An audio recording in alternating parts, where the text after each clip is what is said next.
You're not talking in it. So today we're looking at the spread of Islam. In our song, we have the line, spreading their new faith by missionaries, conquest, and trade. And that's what we're going to see today as we study the spread of Islam.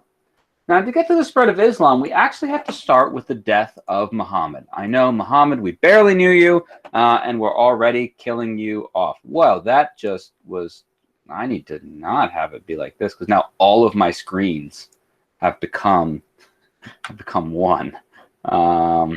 Oh, the craziness. And it's all being recorded. Yowzers.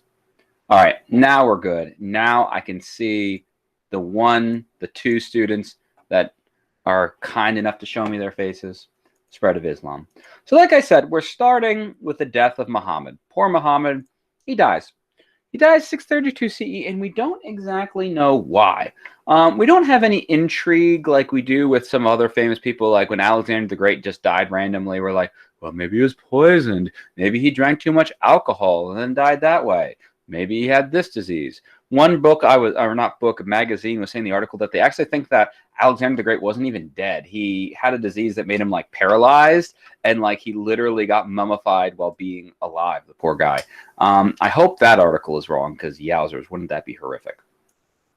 But Muhammad dies. He gets sick, has a fever, and then passes away, which is something that happens throughout history. We have to remember that, they didn't have the medical technology that we have, and still even today, sometimes that kind of thing happens.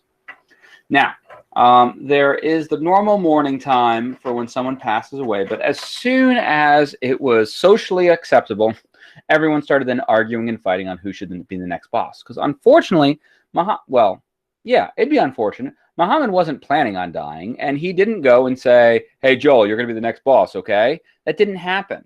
So no one knew what Muhammad's plans were for his succession, so we argue about it. Now, Muhammad's successor gets the title Caliph. Now, that is the anglicized way to say it. Anglicized meaning coming from like England and to us.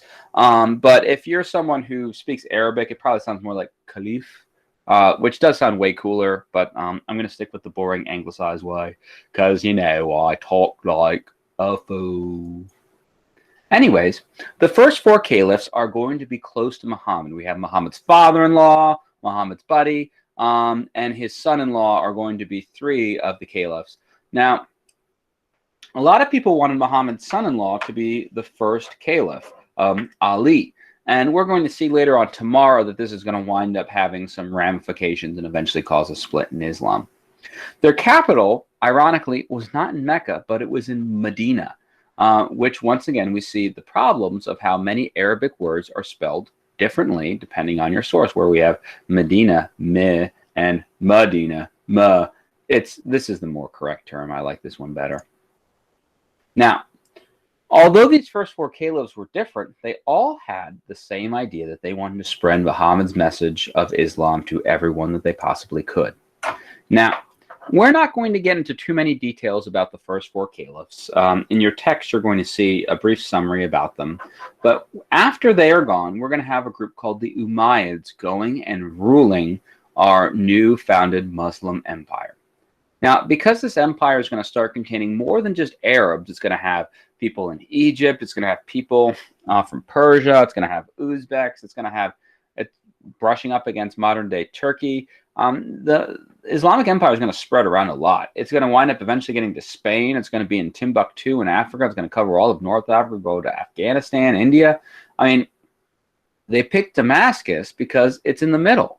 Remember, Celeste just can't get on her cell phone and call someone a million miles away. Delicia can't FaceTime with someone. Eli can't get in a jet plane. Jackson, doesn't even have Morse code to use. So we have the need to be in the center for it. But let's get on to why is it spreading? That's really our focus for today. This is some background. Why does this spread? Here we just see a better picture showing the full spread. And this all, look at this, happens 118 years. That's crazy. 118 years. That's fast.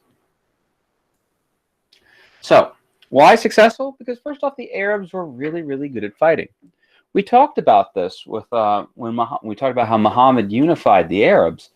Prior to Muhammad, the Arab tribes have been fighting each other for hundreds, if not thousands of years, constantly fighting. If you have a history of constant warfare, you are going to be good at warfare. When we talked about the Spartans last year, they were really, really good at warfare because their whole history was war. That's what they did all the time. War, war, war, war, war. Always training for war, so they're good at war. Similar with the Arabs.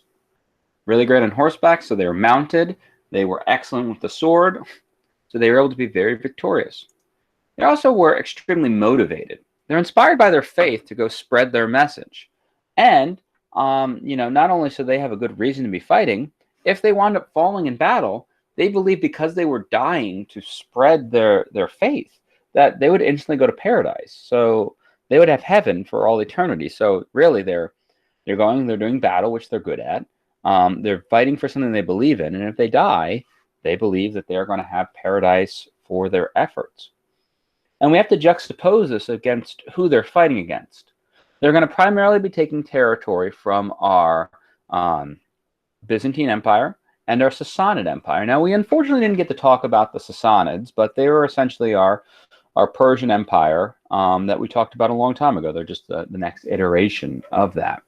And the Sassanids and the Byzantines have been fighting for years and years and years. They were tired, worn out. Typically, their subjects had paid high taxes. They had no real, care about their rulers because their rulers didn't care much for them. So the people they're fighting weren't highly motivated. It's like, okay, someone else is going to rule us. We pay our taxes to someone else. Okay, whatever. So highly motivated army are Arabs fighting against not so motivated people that are kind of oppressed. It's not going to be a difficult situation for the Arabs to win. Now, here's the thing, though, too. When the Arabs wound up taking over, they wound up actually being pretty chill rulers. They said, if you still want to practice Christianity, Judaism, Zoroastrianism, or any other faith that was in there, they said, that's fine. Now, you're going to have to pay an additional tax to do it. You're not going to be able to have access to every single job. But still, if you want to keep your life basically the same, you can. And often, even with those religious taxes, those taxes were cheaper than the taxes they were paying under the Byzantines and the Sassanids.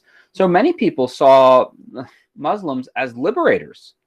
And then, over time, they thought, well, we're going and paying extra taxes to keep our religion. Islam's monotheistic. We're monotheistic. Why don't we just convert to Islam and pay less taxes? And they do. So we're going to see Islam is going to spread tremendously through the conquered regions, probably a lot because of economics. Just like how John Green in his video last week talked about how, our country put extra taxes on cigarette smoke because when I was a kid, a lot more people used to smoke all the time. And it was bummer and sad because it's not good for them. And it's, not, my dad smokes and, it's terrible seeing that he's going and putting poison into his body. But the thing is, a lot less people smoke today because it's taxed so much. It costs so much to go and smoke cigarettes. Now, one of the things that we see why people were treated well when they were conquered, well, Muhammad wrote that Christians and Jews were people of the book. We have to remember that just like how Christianity says to build off of Judaism, Islam says to be a continuation of the monotheistic faiths being the final revelation from God. So that we have this idea that it's a similar continuity. It wasn't all just conquest, though, for why Islam spread. There's this terrible misconception that Islam only spread because of the sword. Now, yes, there was a lot of conquest, but also there were many missionaries going and teaching and preaching. So just like how we learned with Christianity and last year with Buddhism, how so many people went to different distant places and went and talked about their faith, we have the same thing happening with our Arab empire. Sufis are going outside of the empire and spreading their faith. Sufi is just going to be the term we use for missionary for Islam. Now, there is an additional meaning for the word Sufi. There's a sect of Islam called Sufi Islam, but we are not going to get into that. So just for this, think about Sufis as our missionaries. So, we've got in our song, spreading the new faith by missionaries, conquest, and the last one we need is trade, which we have right here. How? Merchants taught Islam to the people they traded with. Because we know people aren't robots. When Leighton is going and trading, she's bringing her goods. She doesn't go up to Nalea and said, hello, Nalea, here are the goods you want, $5, please. And then Nalea says, here is $5. Thank you. But no, they're talking to each other. Nalea probably talks about like the sick basketball play she made and how she slam dunked it and broke this backboard. And Leighton probably is pretty impressed with that. And they're going to talk.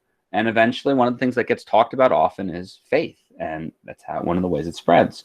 We're going to see through trade.